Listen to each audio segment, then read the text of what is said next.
Matapos po ang 17 taong pagsusulong ng across-the-board legislated wage hike para sa mga manggagawa sa pribadong sektor, ipinahayag po ni Senator Ramon Bong Revilla Jr.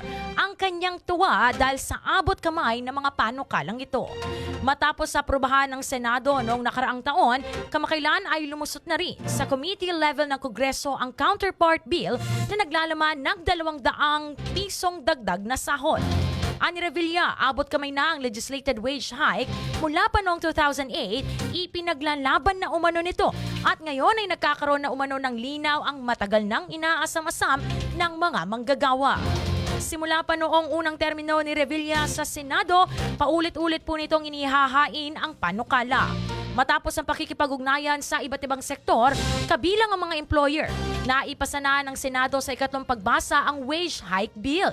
Ani Revilla, sa nalalapit na pagtatapos ng sesyon ng Kongreso, umaasa po itong makakaabot pa ito bago magsara ang 19th Congress.